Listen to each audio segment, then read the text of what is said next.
আসসালামু আলাইকুম। বাণিজ্য প্রতিদিনের নতুন একটি ফেসবুক লাইভে, অফিসিয়াল ফেসবুক লাইভে আপনাদের সকলকে স্বাগতম। দর্শক, এই মুহূর্তে আমরা সরাসরি অবস্থান করছি সোহরাওয়ার্দী উদ্যানে। দেখতে পাচ্ছেন যে আমার সামনে যে সাইমন শিল্পী গোষ্ঠীর উদ্যোগে যে প্রীতি আয়নাঘরটি তৈরি করা হয়েছে, সেই প্রীতি আয়নাঘর দেখতে কিন্তু ঢাকার বিভিন্ন স্থান থেকে বা যে মানুষ সোহরা উদ্যানে এসেছে তারা কিন্তু দীর্ঘ সিরিয়াল দিয়েছে এবং তারা কিন্তু এটি দেখতে খুব মানুষের মধ্যে খুব উচ্ছ্বাস দেখা যাচ্ছে। দেখতে পাচ্ছেন আমার সামনে যত দূর পর্যন্ত দৃষ্টি যায় তত দূর পর্যন্ত দেখছেন মানুষের কিন্তু সিরিয়াল। মানুষ দীর্ঘ সিরিয়ালে দাঁড়িয়ে এই আয়নাঘর দেখার জন্য দীর্ঘ সিরিয়াল উপেক্ষা করে তারপরে এই আয়নাঘর দেখছে। আমরা দেখছি মাদ্রাসার ছাত্ররা সহ হুজুর, সাধারণ মানুষ, ব্যবসায়ী সহ সকল ধরনের মাদ্রাসার ছাত্ররা সহ সকল ধরনের মানুষ কিন্তু এই আয়নাঘর দেখার জন্য এখানে এসে উপস্থিত হয়েছেন। আমরা আসলেই সাধারণ মানুষের কাছ থেকে একটু জানার চেষ্টা করব যে কি কারণে তাদের ভিতরে এই যে দীর্ঘ লাইন ধরে তারা আসলে কি কারণে উচ্ছেদ, এইখানে আমরা একটু শোনার চেষ্টা করবো। আসলে আপনারা কি কারণে লাইন দিয়েছেন?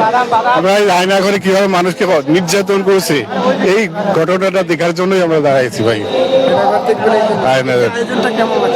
আলহামদুলিল্লাহ, খুব ভালো লাগতেছে। জি, আমরা আরো দু একজনের সাথে কথা বলবো যে আসলে তারা কি কারণে লাইনে দিয়েছে। ভাই, কি কারণে লাইনে তারা? আয়নাঘরটা কেমন হয়েছে আর এইগুলো আয়নাঘরে কেমন ভাবে মানুষকে রেখেছিল আর আয়নাঘরটা কেমন সেগুলো দেখার জন্য। আপনার কি কারণে লাইনে দিয়েছে? আয়নাঘরটা দেখার জন্য কেমনে কি ভাবে সাজাইছে, অসাধারণ সুন্দর হয়েছে। সাইমনকে অনেক ধন্যবাদ। এরকম আসলে উদ্যোগ মানে কল্পনার বাইরে। আয়নাঘর সম্পর্কে আসলে আপনারা যে শুনেছেন এই ধারণাটা কেমন?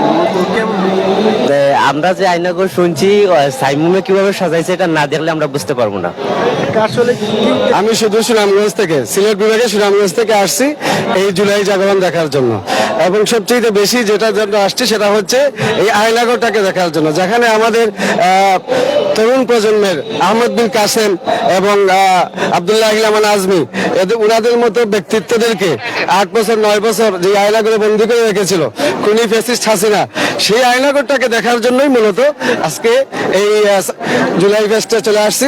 সিলেট থেকে আসছি এবং আয়নাঘরে ঢোকার জন্য অনেকক্ষণ ধরে লাইনে দাঁড়িয়ে আছি, দেখবো। আর সুযোগ পাইলে হাসিনাকে থুতু নিক্ষেপ করতাম। কত সময় লাইনে দাঁড়িয়ে আছেন? আধা ঘন্টা 30 মিনিটের মতো হবে এখানে দাঁড়িয়ে আছে। ঠিক আছে। আমরা যেমনটি শুনলাম যে মানুষ দেখছেন যে উনি ঢাকার বাইরে থেকে অলরেডি আসছেন যে আয়নাঘর দেখার জন্য, যে প্রীতি আয়নাঘরটি তৈরি করা হয়েছে সেটি দেখার জন্য। আসলেই আমরা দেখলাম যে মানুষের একটি যে ভিতরে আলাদা একটা মানে শান্তি কাজ করছে। আমরা আসলে যারা আয়নাঘর থেকে বের হয় তাদের কাছ থেকে আসলে একটু জানবো যে তারা আসলে কিরকম ফিল করছেন বা করছেন। দেখি ভাইয়া, একটু কোনো যায় তাদের কাছ থেকে আসলে একটু জানবো। ভাইয়া, ভিতরে ভিতরে কেমন দেখলেন? আসলে লাইনে দাঁড়ায় ঢুকলেন, ভিতরে কেমন দেখলাম আসলে বাস্তবে যেরকম মনে হয়েছে ওই রকম না, এমনি মানুষকে বোঝানোর চেষ্টা করা হয়েছে আর কি বস্তুত কেমন ছিল আয়নাঘরের ভিতরে। তবু আসলে এত ছোট একটা কক্ষে মানুষ কিভাবে ছিল আসলে অনেক বিভীষিকাময় লাগছে। ভিতরে ঢুকে অন্ধকার এত ছোট একটা কক্ষের মধ্যে মানুষ কিভাবে থাকতো দেখলাম আর কি এই অবস্থা। তবে যেমনটা শুনতেন আসলে সোশ্যাল মিডিয়াতে অথবা বাস্তবে আমরা যেমনটা শুনতাম তার সাথে কি মিল আছে কিনা? কিছুটা তো মিল রাখার চেষ্টা করছেন, কিন্তু বাস্তবতা তো আরো ভয়ঙ্কর ছিল। আসলে ওইখানে যেসব যন্ত্রপাতি ছিল, ইলেকট্রিক চেয়ার প্লাস ওরা শুনছি হাতুড়ি দিয়ে নখ টক ছেঁচে দিত মানুষের, ওইসব জিনিসপত্র নাই। তবু কক্ষগুলো ওইরকম রাখার চেষ্টা করছে। প্লাস এই যে একটা ইলেকট্রিক চেয়ার রাখছে ভিতরে দেখানোর জন্য, ওয়াশরুম গুলা কিরকম ছিল চেষ্টা করছে দেখানোর জন্য। সর্বোপরি সাইমন শিল্পী গোষ্ঠী আসলে সুন্দর একটি উদ্যোগ নিয়েছে, মানুষকে আসলে জুলাই সম্পর্কে আরেকটু জানানোর চেষ্টা করছে। সব মিলে সুন্দর, ভালো হয়েছে। ধন্যবাদ। আপনি কি ভিতরে গিয়েছিলেন? ভিতরে গিয়েছিলেন? পরে পরে আচ্ছা, আমরা দেখছি যে মানুষ কিন্তু দীর্ঘ সিরিয়ালে দেখছেন যে দাঁড়িয়েছে, দীর্ঘ যতদূর চোখের দৃষ্টি যায় দেখবেন যে একের পর এক সিরিয়াল দিয়ে কিন্তু মানুষ দেখছেন এই আয়নাঘর, প্রীতি আয়নাঘর। আমরা আরো কথা বলবো যারা ভিতর থেকে বের হচ্ছে, আসলে তাদের কাছ থেকে আমরা জানার চেষ্টা করব যে তারা আসলে এতদিন যেরকমটা দেখছো আর বাস্তবের আয়নাঘরটা এখানে যে বানানো হয়েছে সেটার সাথে কতটুকু মিল পাচ্ছেন তারা।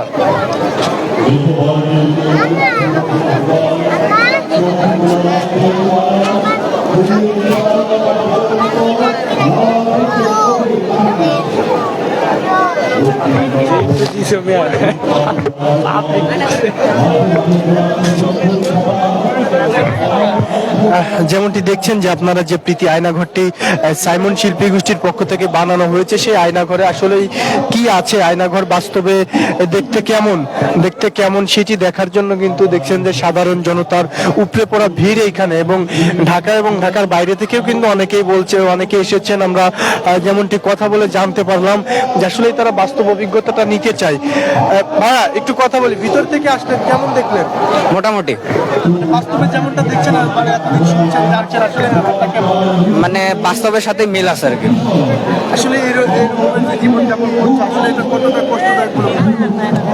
অ্যাকচুয়ালি আমার তো এই বিষয় নিয়ে কোনো আইডিয়া নেই, বাট যারা ছিল তাদের অবশ্যই কষ্টদায়ক ছিল আর কি। কিরকম ফিল করলেন এই যে কিছু সময় ঘুরে গেছেন দেখছি? হ্যাঁ, মানে নিজেকে রিলেট করলাম ওই জায়গাটায়, দেখলাম যে না আসলেই কষ্টদায়ক।